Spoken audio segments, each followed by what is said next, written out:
Well, hi, everybody. Welcome to our first ever virtual event. As we've already noticed, it's a few little glitches we haven't completely worked out, but we are so glad you're here. We really appreciate everybody being willing to take some time to hear about CHM. My name is Mickey McRoberts, and I am one of the co-founders and the executive director of Children's Health Ministries. We have a question for you. We want to know how you found out about this event. And so we're going to put up a little poll question, and we're going to give you about a minute to answer it. And then we'll close it down and move on.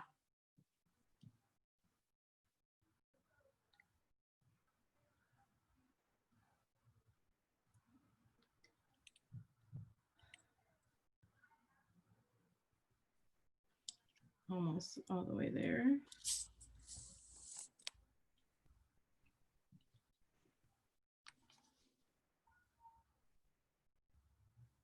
Let's see. If you're just coming in and you didn't hear, we're just doing a quick poll question about how you heard about the event. So if you see that on your screen, just feel free and answer the question. A few people haven't answered yet, and that's okay. All right. Okay, so thank you for responding to the question, everyone that did. If your poll box did not close, just click close and it will come off your screen. And thank you.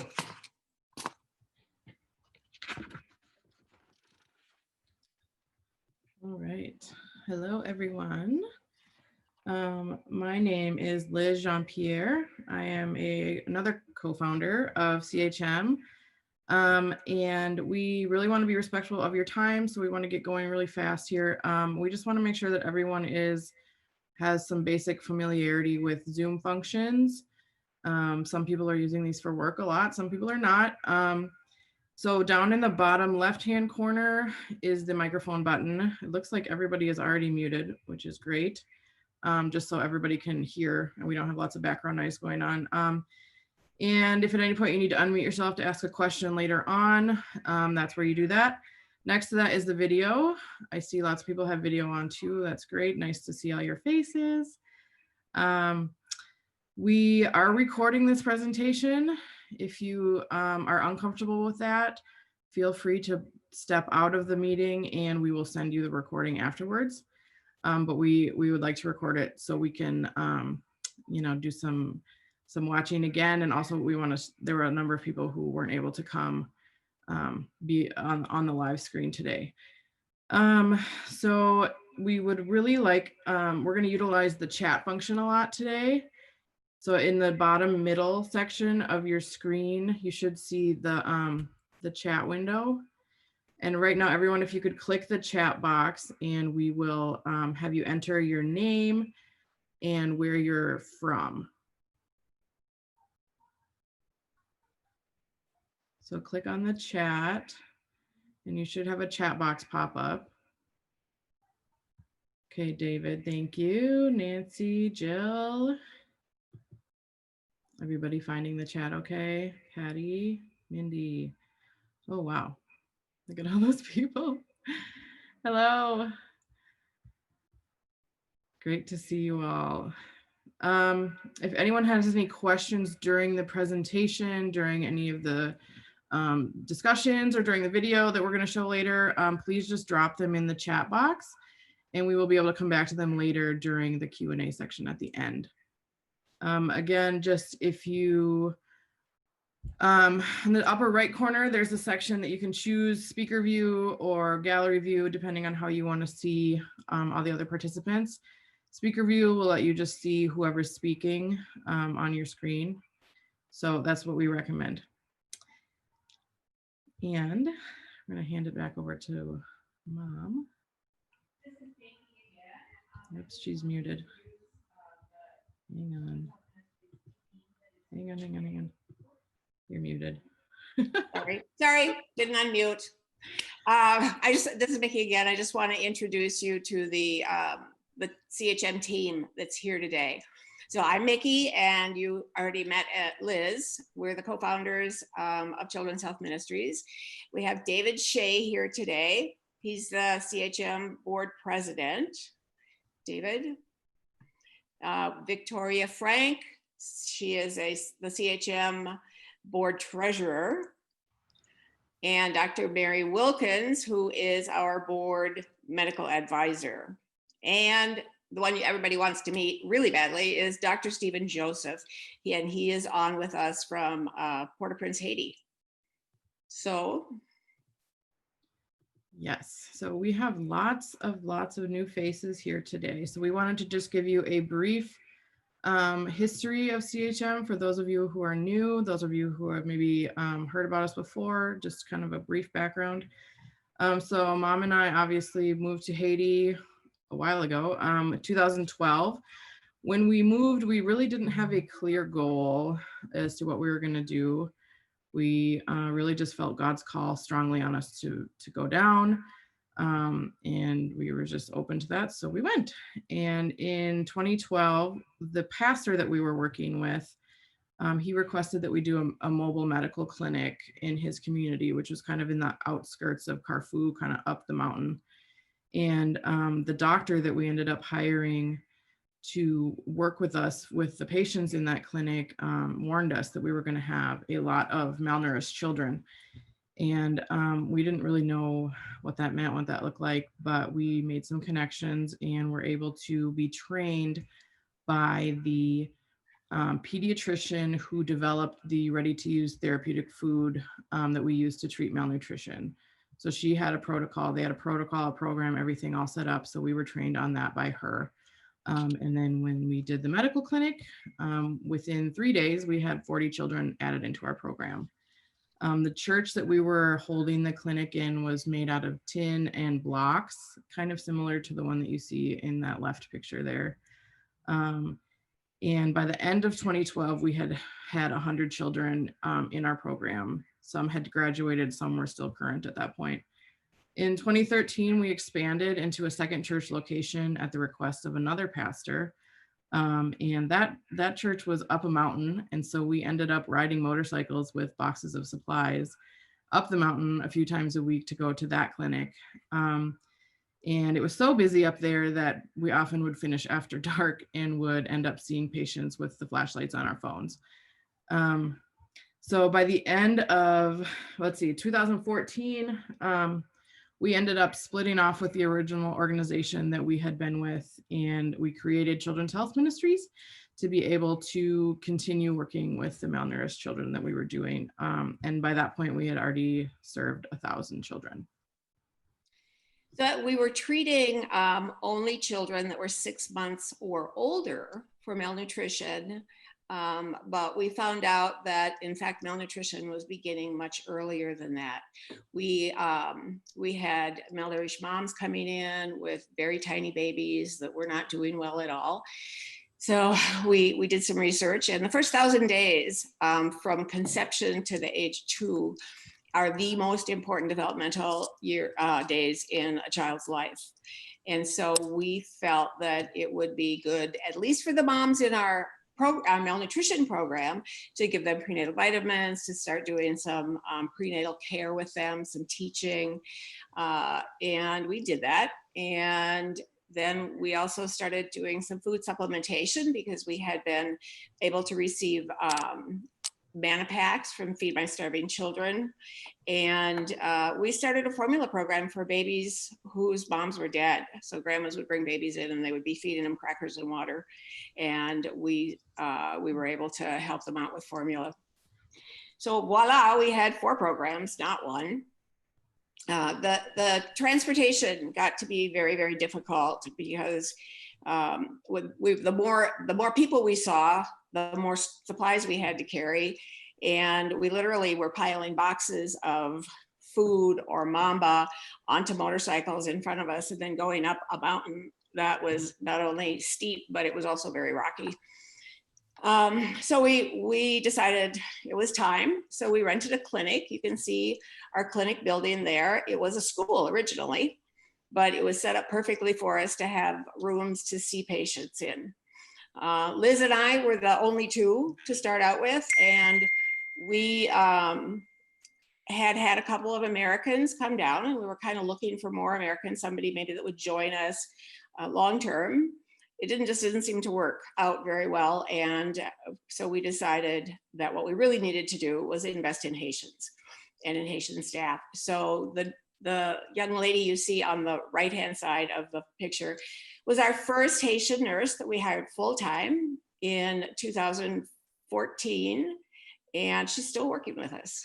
And we've had many, many more now.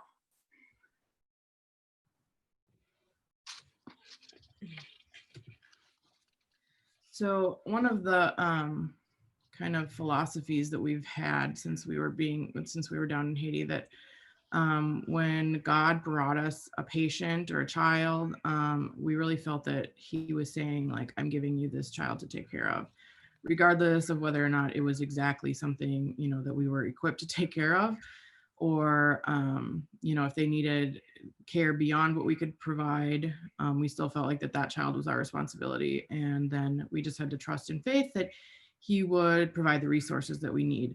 And he always did. So when patients would come, like I said, with needing higher levels of care, we would send them to the hospital at our own expense. And if we had refused to do that, there would have been many children that would have died, because those families just couldn't afford the cost of a hospitalization for their child. And this is for things like pneumonia, diarrhea, you know, some of the severe malnutrition that we also referred out for other care. So we ended up paying the hospital bills for hundreds of kids. And as you can imagine, though not as expensive as here in the US, it was very expensive. And, you know, we really felt like we were doing what we were supposed to do, but at the same time, we felt like we could take care of those kids better, because the care that they were receiving at the hospitals was really not that high quality. They were being kind of neglected by some of the medical staff. You know, the nurses would go sleep at night and let their IVs run out, or they wouldn't get their meds on time. And we felt like, you know, for the same amount of money that we were already putting out to care for them, that we could do it ourselves and do it just as well, and have more resources to care for more kids.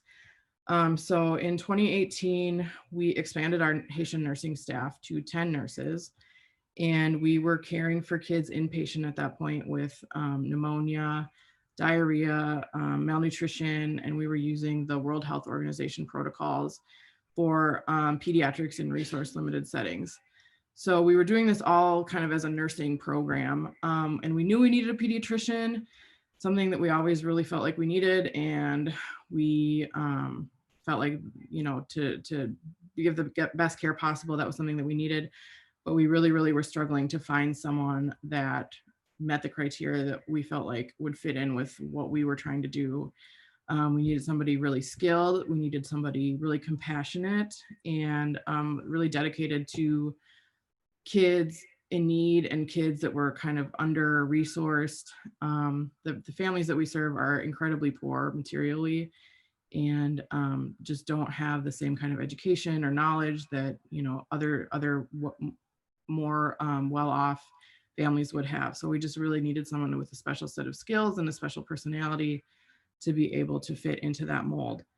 And it was really a God connection that how we got Dr. Steeven to even know him, because I had a friend who was a Haitian, she was the Haitian head pediatric nurse at one of the hospitals that we had used, a really good hospital, but a very expensive hospital.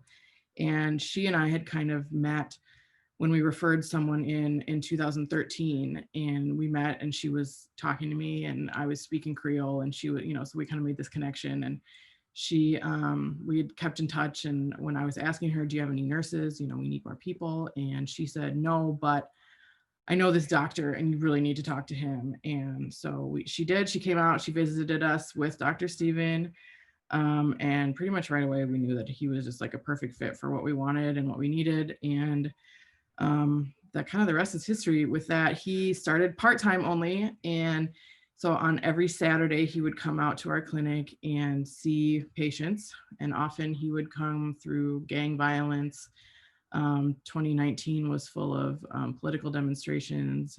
So he really made a big sacrifice to make sure that he was there for those kids. And in 2019, we were able to bring him on full time, and with his help and that of a Haitian administrator that we kind of unexpectedly found, but he blossomed in the role. We were able to turn over the entire day-to-day running of the clinic to our Haitian staff, which was something that we would always really hope that we could be able to do, but it just wasn't something that we thought was going to happen right away like that into that soon. As we became more established in the community as a provider of quality intensive care for kids and babies, we started getting more and more premature babies, and also newborns that were critically ill, including those from other hospitals that didn't have oxygen or didn't have the resources that they needed. So we were able to fund and open a neonatal intensive care unit for those critically ill babies. So obviously we covered a lot of ground in 8 years. It's been a ride, but we really are interested in hearing from you all now about what really drew you to CHM, which part of the story is most intriguing to you. So I'm going to put up a poll on the screen again, and if you could just take a quick second and answer, that would be lovely.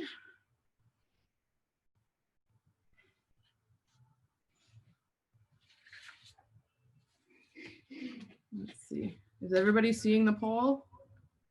Yeah. There we go.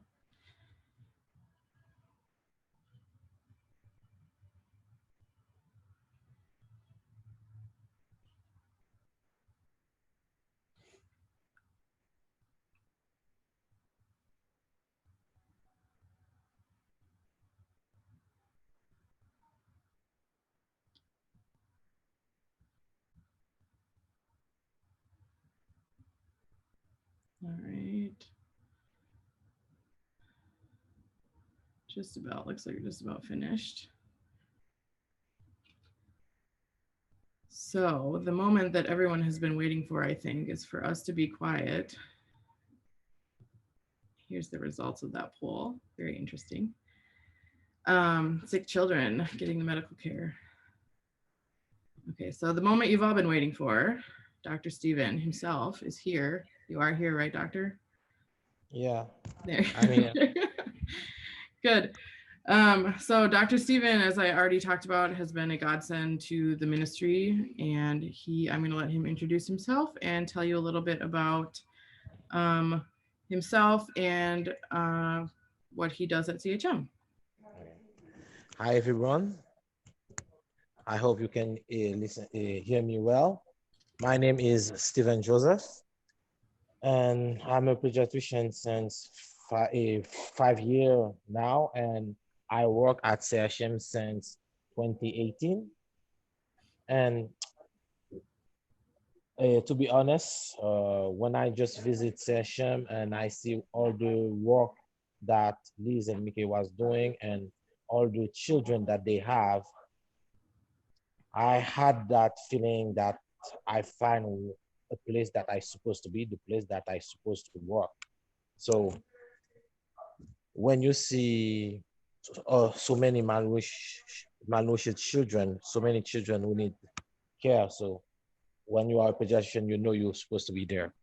So just to give you a quick idea of what we're doing at the CHM, you're supposed to know that we have 3 rooms, and in these 3 rooms, we have 1 NICU. When I say NICU, is neonatal intensive care unit. When we see little baby, usually premature, little baby newborn, premature, often premature. So for this year, just an example, we already see 125 children until now, and we have 2 other rooms that we keep children with malnutrition, but not only malnutrition, but children with diarrhea, pneumonia, even epilepsy, sickle cells, and we also have children with heart problem that we see, and we refer when is needed. And for those tools, we already over 200 children for this year. And the clinic, we see many children on the program for malnutrition, for follow-up, for not only failure to thrive, but neurologic problem, intestinal problem, respiratory problem, heart disease. So we see a lot of children. So, and I think to the best resume, we have a video that we already did for the clinic that we will be happy to share with you. And so I think we can start the tour of the CHM clinic. If ever you have some question about what you will see in the video, I'll put that in the Dropbox. I will be happy to answer them after that.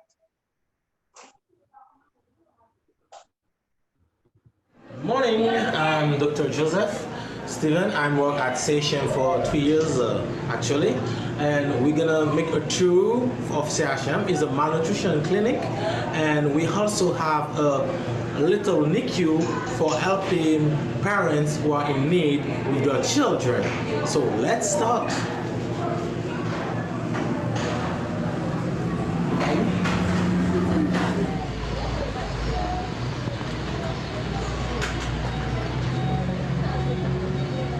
We are in the NICU. Like you can see, is a little space. We have 6 beds available, and we have big preemie. Like you can see, we have many bonbons of oxygen because we use a lot of oxygen for neonate. Usually is one of the first cause of the reference for neonate here because the other facility doesn't have oxygen and the baby need oxygen. That is our incubator. Fortunately, we didn't have a big preemie here, but we have 2 preemie, like you can see, and we have also concentrator when the baby doesn't need a big flow of oxygen. We can give some little on concentrator. And we have the belly light. Like you can see, one of our baby is on the belly light, and that help with jaundice. And it really helpful because you must know that jaundice go to the brain, the belly will go to the brain and make those children become incompetent. They usually come here because it's one of the is a facility near them, and they know they will find the care they need for that.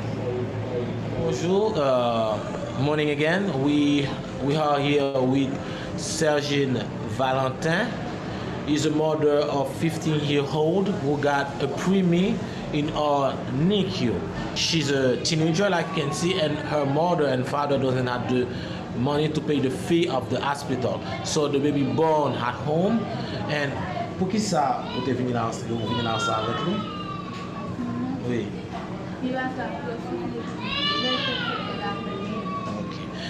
Why she come here with the baby is because the baby had difficult to breathe and making some noise telling that the baby was in pain. When they are in the road searching for somewhere to go, somebody tell them about here, this person bring them here. So we have a good reputation. If she didn't find CHM, she will just give the baby to somebody. She said she will be very happy if she can keep the baby. So the other part of her story is she doesn't know how the life will be after the discharge. But fortunately, the center will provide her with some alimentary kit that will help her continue the breastfeeding and have something to eat to keep going. So she seemed to be really satisfied with the care that the baby provides.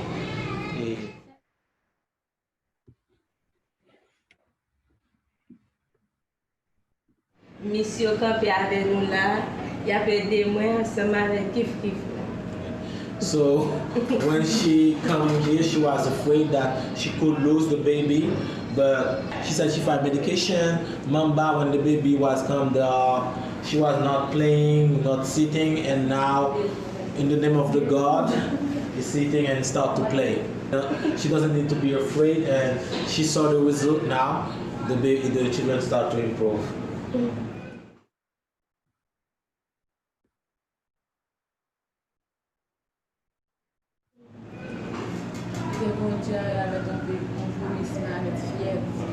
These children come with diarrhea, vomiting, fever, and also malnutrition. But actually, and we start medication, and right now we have no diarrhea, no fever. So we just talk about she must continue to give mamba like she did actually, because baby gaining weight each day. So hopefully I think next Friday it can be discharged. I just told the mother to don't freak me out, give the mamba.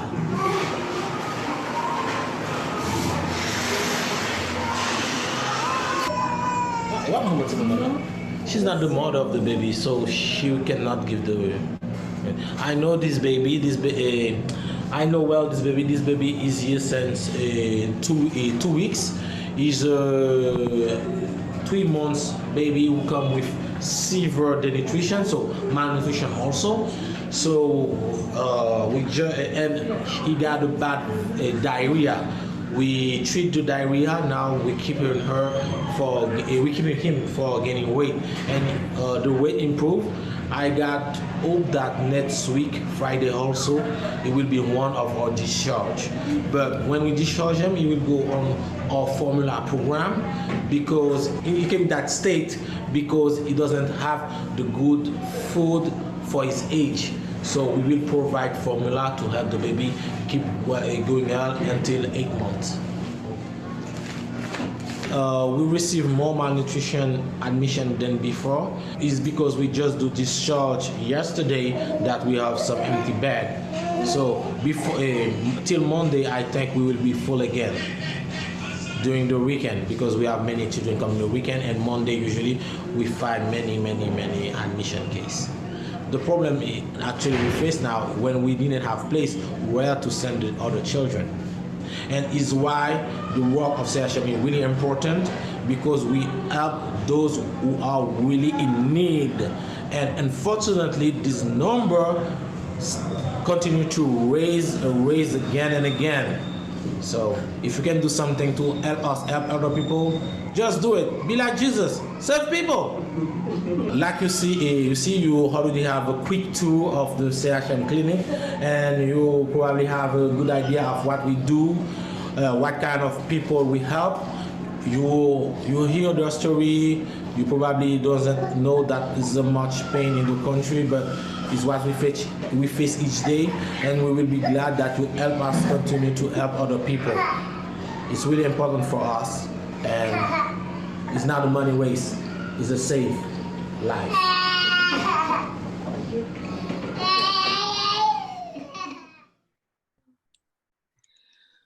Well, we hope that video gives you a better picture of what our clinic is like, the kinds of babies we see, just to help you visualize what we really are doing, what the work is. We have another poll question. And what we want to know this time is, which program interests you the most? So the poll question can come up with the multiple answers, just whichever one kind of grabs your heart. We would love to hear from you.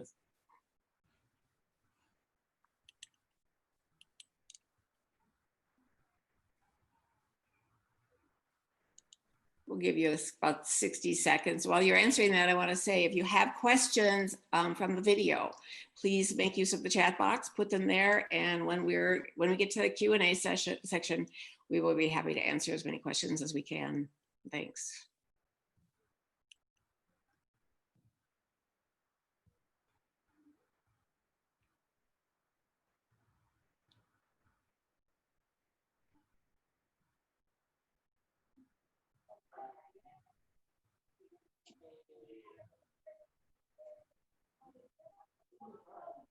I think almost everybody has voted.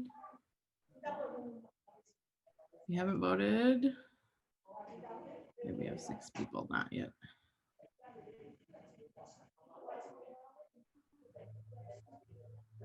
All right, ending the poll. 31. Last call.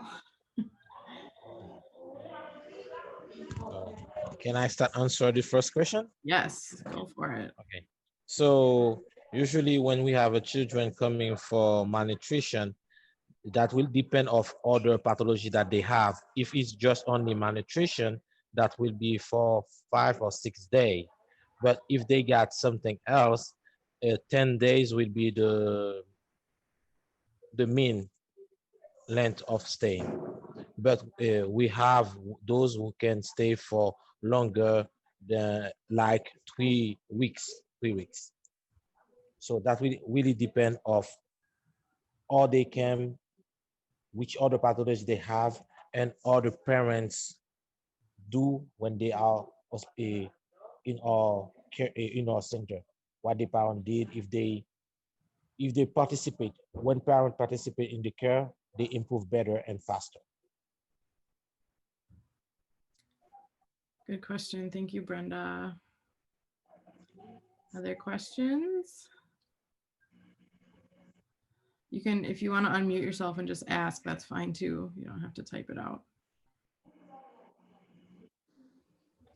After, if I understood, you said after 8 months old, they can stay in the program and get support up to 8 months. What happens after 8 months?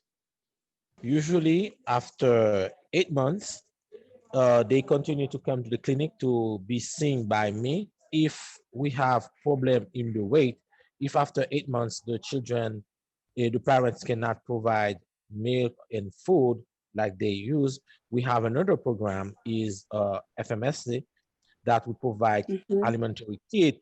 So they go directly in that program. If after 2 or 3 visits, we see that we have no improving, we losing the work that we're doing before, we put them in that program. And before they can malnourish again. If for member is the same principle, if a children come in for malnutrition and was on member program, after discharge, we see we keep having problem and these children start to losing weight. We try to have a contact with the family and other people to see how the family does. And if needed, we put it in this program for alimentary kit. I want to say too that with the 8-month cutoff, that's kind of a new thing this year because of increase in price and formula. And also we had some formula donations that were coming in from someone who was collecting them from the when the formula companies send them to new moms in the mail and then they're returned to the post office. Those were able to be donated and shipped to Haiti, but for some reason, the formula companies are now asking that they return them to the formula company and are destroying them. So we had a large section of our formula supply kind of dry up. That on top of the formula prices having doubled this year with the exchange rate fiasco in Haiti, we just haven't been able to afford to keep them all the way to 12 months like we always have. Normally we go to 12 months, sometimes even longer, depending on the economic situation of the family. But this year it's just been really hard to go beyond that age. A very good question. Yeah. We have another question. How do parents obtain new supply of a formula or member? Usually, for member or formula, they have to came each week. We have a day for each program per week that we can give them member or formula. Check on the baby to be sure that they really actually receive the member and the formula. Because if they receive member and formula, they're supposed to gain weight, and observe if they have any other pathology that can happen and treat them before they have influence of the weight or the health. For the voluntary program, Liz, I think we have to answer that question. We currently don't have a volunteer program. Like we said earlier, we were originally kind of looking for foreign assistance, and it just didn't work out. The amount of training and adaptation that foreigners kind of need to come into a medical environment in Haiti is huge. And we think that the finances and the energy should be put into training Haitian staff, medical and otherwise, and creating jobs for them as opposed to having other people come in and do the work for them. And it also, I think, puts a lot more of the responsibility and the engagement and the all of that on, you know, Haitians serving Haitians as opposed to the Americans coming in and doing it for them. So as much as, you know, we get people to ask that a lot, if we have volunteers and that kind of thing, we just, that hasn't worked for our model. And so that's kind of where we stand on that now. I wanted to answer one other question. Kathy asked, how are you funded? And the simple answer for that is individual donors, like many of you here are donors, and we thank you so much for that. But we basically function off of, you know, $50 to $100 donations from people like you. We're going to talk a little bit about that later, so I'm going to hold the rest of that until Mary shares with us later. But doctor, you want to go back to? Wait, I say another question? Can you talk a bit about your breastfeeding support program? So this program, what we do usually when we find, we have two programs that help a mother for the breastfeeding program. The first one is children that the mother give only milk but doesn't need any kind of economical support, just need follow-up, medical follow-up to be sure that the children doing well and have no other problem. Those children come usually each 2 weeks, or for the each week for the first month, each 2 weeks for the second month. We trying to tell them what to eat, to have the milk, what to do, all kind of thing they must prevent to not harm the baby. And the second one is those mother who want to give breast milk, but they face economical problem. They can not eat properly. So in that situation, we provide the family some alimentary kit to help the mother have a better health to produce more milk. So those children, those parents and children come also each week that we can check up and be sure that everything is going well. Okay, so Mandy Bell asked me if or do we want labs. For labs, so you know labs is very expensive. Usually what we do, if a children doesn't respond on the treatment, or if a children is on Mamba and alimentary kit and doesn't improve, we have we send them to another facility when they can do the lab. So we just send them to the laboratory of the other facility to do the exam and take them back. If they are inpatient patient, so they go with our ambulance and they come back with our ambulance with a nurse. Absolutely. I don't know if you need more precision about that.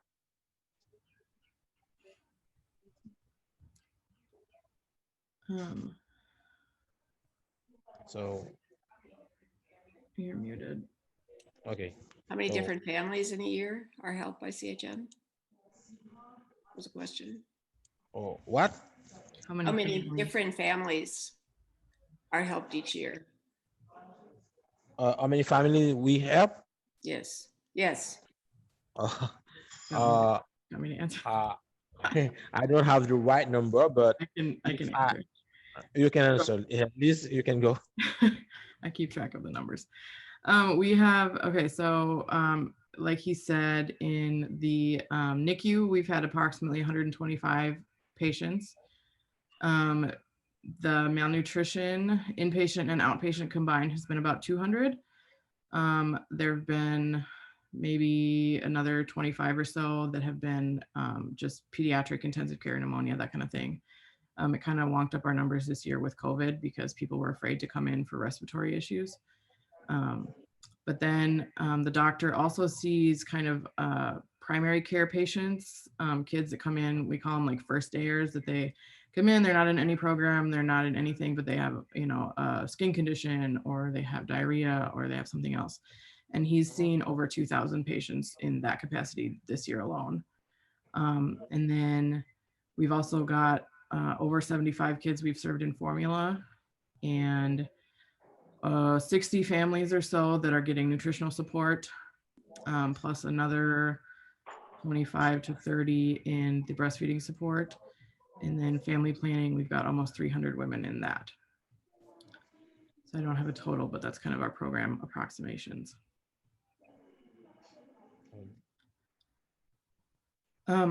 Dr. Steven, would you talk a little bit about the situation in Haiti right now, what's going on, how things are? So, just to do a quick resume. So it will well, I think for the introduction, it would be better to just say that Haiti is the poorest country in America right now, one of the poorest in the world. So that already tell you that we didn't have many capacity. So what's happened? That is the country facing many political problem, economical problem. So just to give you an example for this year, we have many political issue, and during this time, many people lose their job. And after that, we have COVID, and right now we have some problem with the rate of change of dollar. So what does that mean? That means that we have people who want to work, cannot work, who want to provide health to their family, they cannot because they don't have the work to have the money to do so, to do that. So that means the area that we serve in Carrefour, we see the number of malnutrition people rise because many parents lose their job and cannot give the simple food for the morning or one food per day. So it becomes complicated for them. And we can say that is just like you are in a desert and CHM is there like an oasis with water to help them. It's just to give you a picture of how bad the situation is. So like I want to say, like I already say in the video, if you put CHM out of the life of these people, you just kill them. Just to give you an idea how important the work of CHM is in that area. If somebody has more specific question about the situation, I will be glad to answer that. So I think everybody will what to say all these, what is this now after COVID. So if, like I already said, many Asian people doesn't work because they cannot find work, but they depend on people living in the state, Canada, Chile, Brazil, France, even Germany. And we all know what's happened in this country actually because of COVID. So those persons depending of people living outside the country seem that the money they can send each month for them going down severely. So that create more complication for them to find food, more complication for them to provide health for their children. So that is other pile of difficulty that we have here. May I ask a question? Sure. Yes. My name is Sabrina Saunders, and my church has been doing missions work in Haiti for the last 50 years. We had a missionary on the field who was a registered nurse who just went home to be with the Lord December of last year. So we have 3 schools, an orphanage, and projects that we support in the country.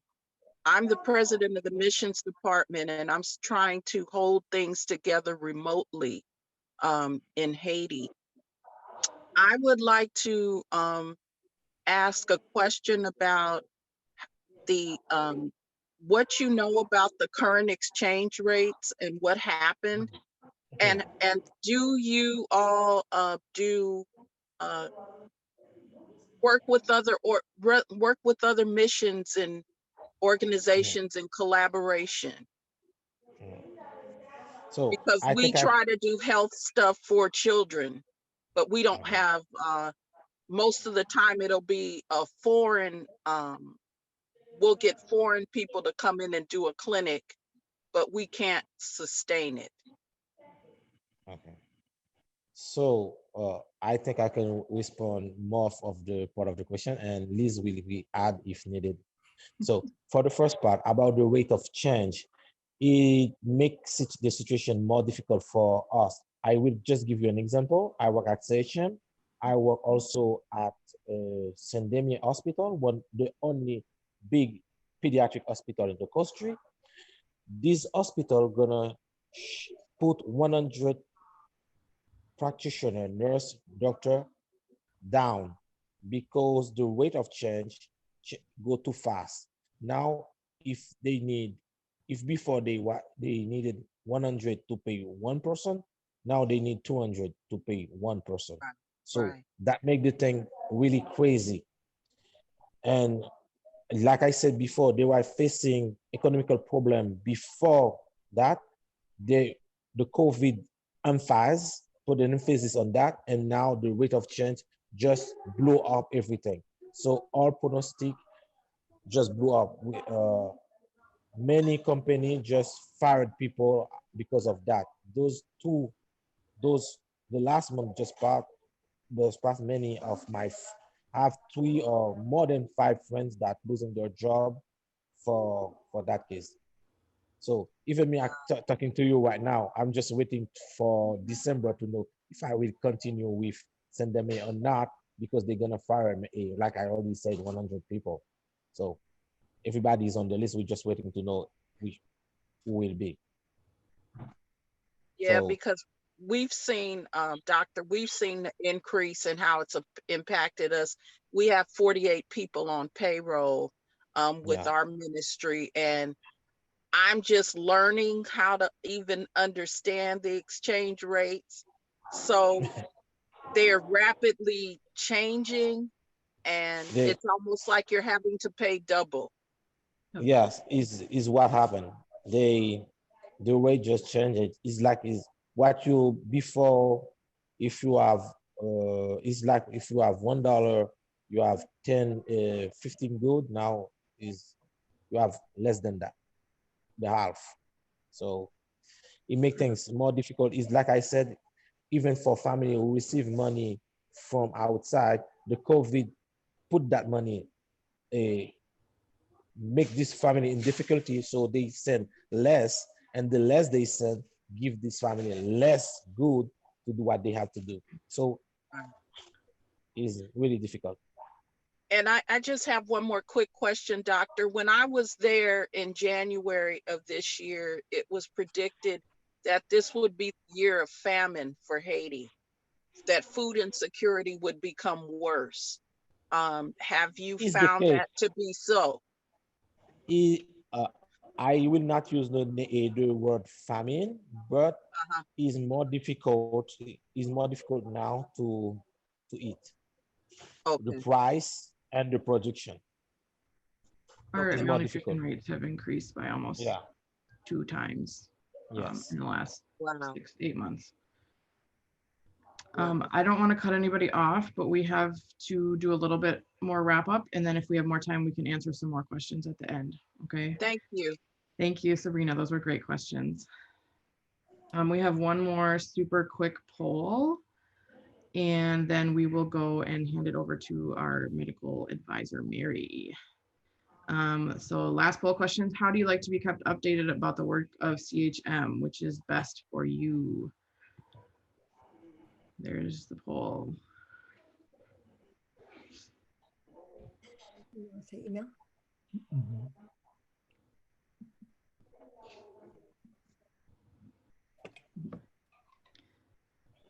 Sabrina, I'll answer your question while we're waiting for the poll results to come in about collaboration. We do have a number of international and Haitian collaborations. We work with a Haitian organization to help provide family planning. That organization's been in existence for about 30 years. We have a good relationship with Feed My Starving Children, and they provide food for us to provide to the families in our family nutrition support program. They help supplement Kids in Mamba. We use some of it to feed the families that are inpatient because in Haiti, generally, if you're in the hospital, you have to provide your own food. You don't get food like we do in the States here. So we work with them, and COVID has kind of hurt their supply chain a lot, which has hurt us too, but they're wonderful partners. Food for the Poor is another new partnership that we're excited about. They're in Haiti, have been working for a long time. We recently have, through some of our staff members who are connected with their staff members, we've kind of started forming a connection there. It's kind of unofficial, but we have a lot of hospitals in the Carrefour, Port-au-Prince area that are sending us their newborns.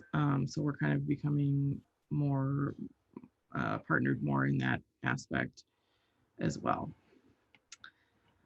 I want to close the poll. Thank you for answering. 54 is fine. And Mary. Hey guys. So my name is Mary Wilkins, and I went down to Haiti in 2017 and 10 days. And I have to say, the joy there and the kind of peace of the place in the center of all of this, you know, difficulty was just palpable. So every time I get a chance to look at one of the videos that we have of the clinic in action, you know, you see the nurses and the parents and now Dr. Steeven. I mean, I think it's like looking at the face of God a little bit, you know, like you peel back the curtain and here God really is, you know, active now. And the joy of that, I think, is I don't know, it awakens, right? Like when Dr. Steeven goes, be like Jesus, you know, save lives. That's really the invitation to us all. And this gladness, this connection to our brothers and sisters in Haiti, you know, this could be an encouragement to people in your church. And just on this event right now, Kay's here from Calvary Lutheran and Kathy from Christ Memorial, Mark from Nordland.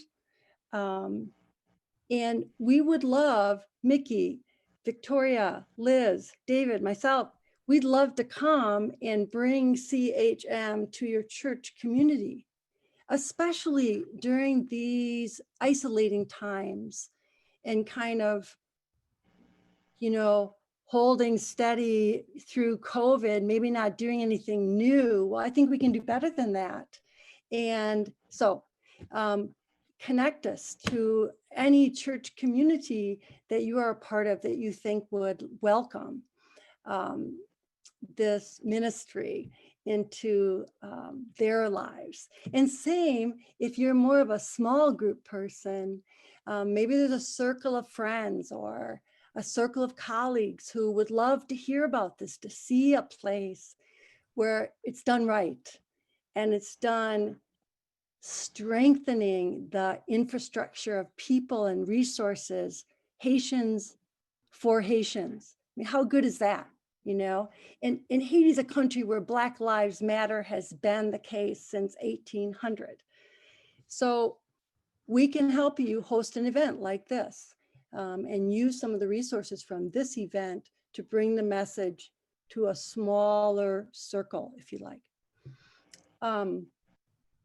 Lastly, as Dr. Steeven sighed and says, you know, Haiti's gonna continue to have crises, political, economic, too many natural disasters to keep track of.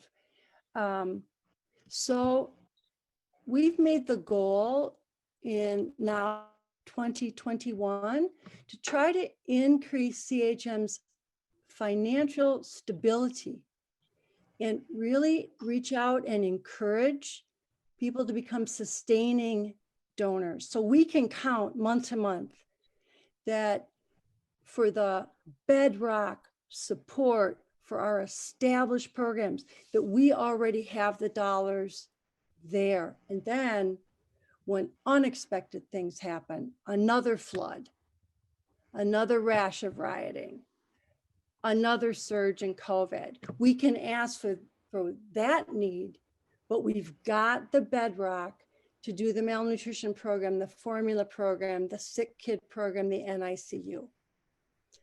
So three ways to stay involved. Connect us with your church. Think about hosting a small group.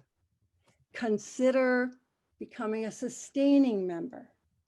And then because of the month that we're in, Giving Tuesday is coming. And so Liz is a great architect on Facebook and social media. And yeah, so there's going to be a lot of activity, a lot of opportunity to get connected with CHM through Giving Tuesday.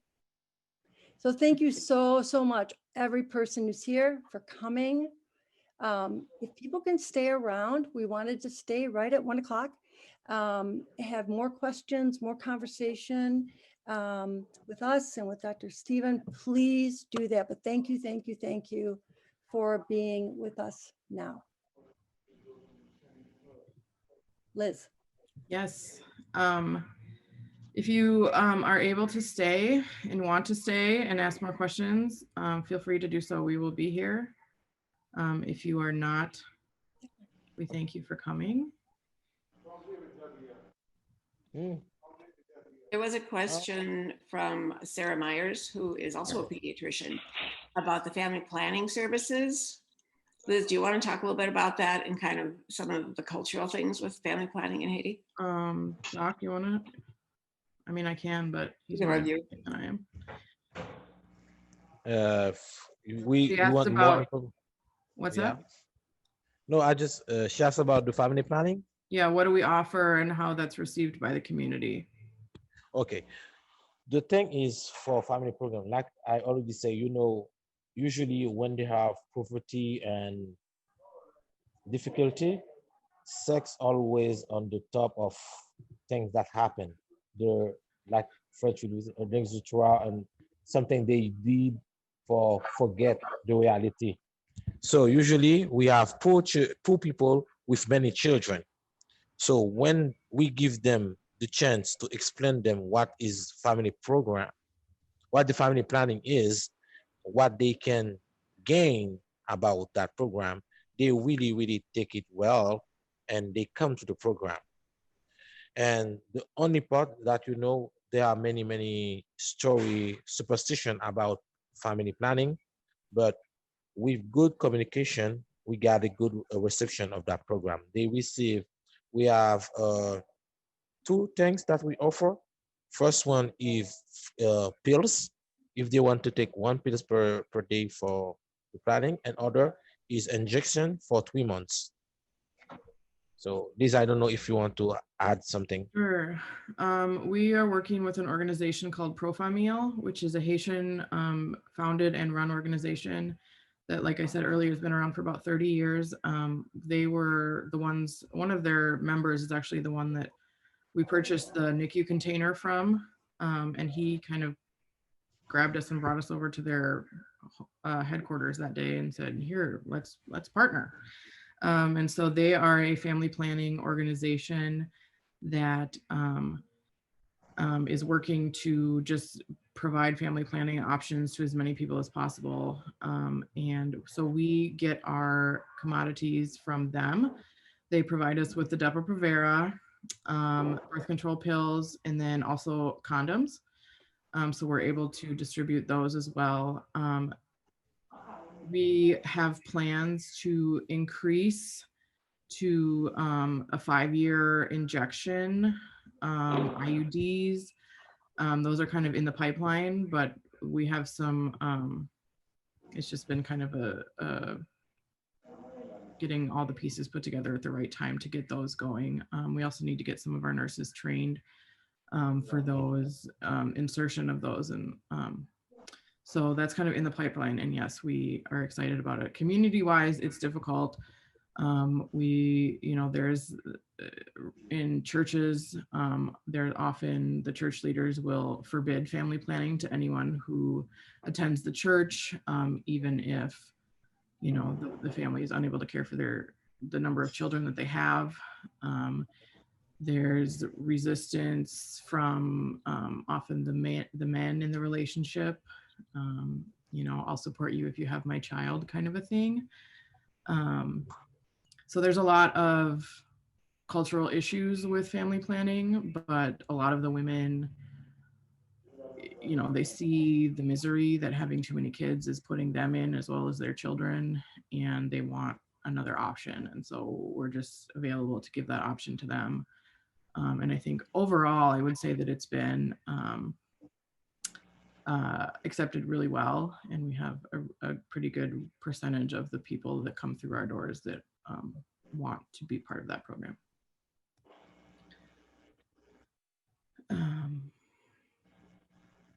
Yes. Any more questions that we have? You can unmute yourself and ask if you want to do that. That's fine. Thank you guys all for staying. Wow, there's so many people still here. Doctor, well, if anybody's thinking of a question, I wanted to bring up something about, so we just hired a new nurse just this last week to fill in an empty spot that we had. And this nurse was born and raised in Carfu her whole life.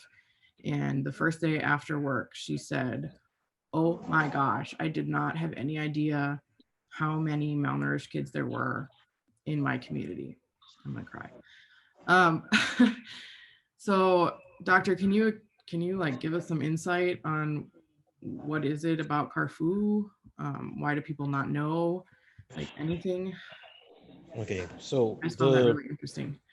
yes, the thing is in Haiti is like that you have the French word would be dichotomia. It's like you have many different kind of stuff in the same box. So for many people, they only know the reality that they live in. And sometimes they just don't look at this. And the second part is that many people that facing starvation hide themselves from other faces. It's like, you have a work a Monday and Friday, and if you are fired, you just try to, until you find something to do, to stay outside of any connection, any people that you know. So it probably be some kind of pride, some kind of pride they have, but when they face malnutrition and they face starvation, they try to hide themselves. And if you don't work in a clinic that provide free care, free services, you will not know that of so many, because those people just die somewhere in their house, and even the government don't even care about that.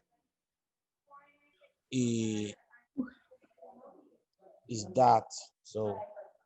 And sometimes many Asians don't want to see the reality in front of their eyes, that some neighbor just dying because they cannot eat. And sometimes it's just because even for themselves, they don't have enough. So